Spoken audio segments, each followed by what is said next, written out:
La parole est à monsieur Inaki Etchanis pour le groupe socialiste. Merci Madame la Présidente, Madame la Première ministre. Ce 19 décembre 2023 restera comme une date sombre dans l'histoire de la République. Un projet de loi sur l'immigration, inspiré du programme historique de l'extrême droite et de Jean-Marie Le Pen, a été adopté par le Parlement grâce aux voix du Rassemblement national. Car malgré vos éléments de langage, les chiffres sont têtus. C'est bien les 88 votes pour du Rassemblement national qui vous permettent d'obtenir une majorité sur ce texte de la honte. La minorité présidentielle avait fixé des lignes rouges. Elles ont toutes été allègrement transgressées et ce sont désormais les lignes bleu marine qui sont franchies.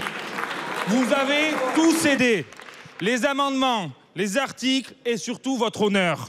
Cette loi Darmanin-Le Pen-Ciotti est une infâme loi de police des étrangers. Elle demeurera comme le moment où le mandat d'Emmanuel Macron s'est vautré dans le déshonneur. En 2017 et en 2022, nous avons uni nos voix contre le Rassemblement national pour faire élire Emmanuel Macron.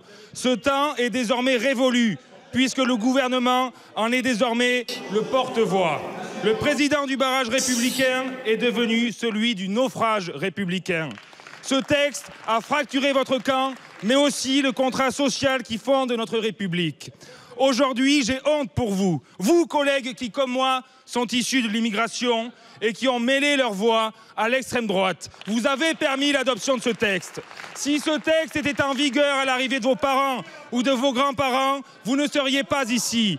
En ce triste jour, je pense aussi et surtout à nos concitoyens, enfants d'étrangers qui ont bénéficié d'aides sociales qui leur ont permis d'étudier sereinement à l'école de la République, à ceux qui ont pu bénéficier automatiquement de la nationalité française grâce au droit du sol qui fait l'honneur de pays. Pour tous ces gens-là, nous dénoncerons ce texte au Conseil constitutionnel et nous lutterons contre vos idées nauséabondes.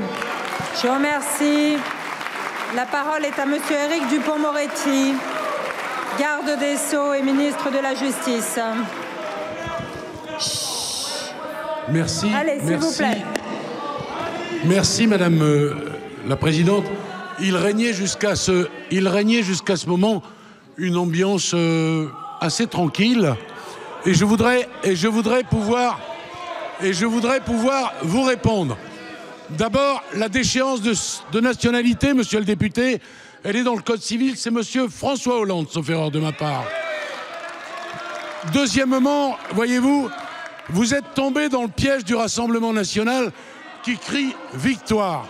Mais voyez-vous, une victoire en réalité, c'est lorsqu'on a livré un combat. Alors, je vais vous rappeler 2 ou 3 choses très simples.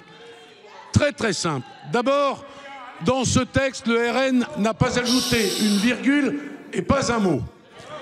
Au Sénat, il vote contre le texte. Devant la commission des lois de l'Assemblée nationale, s'il vous plaît, il vote silence. contre le texte. En CMP, il ne propose rien. À l'Assemblée nationale, dans l'hémicycle, c'est avec vous qu'il vote, monsieur le député, et avec personne d'autre. Qu'est-ce que ça donne au final? Ça donne que Madame la Présidente Le Pen vote enfin le texte, alors que son Premier ministre autoproclamé dit qu'il ne le votera pas. Première crise dans votre gouvernement.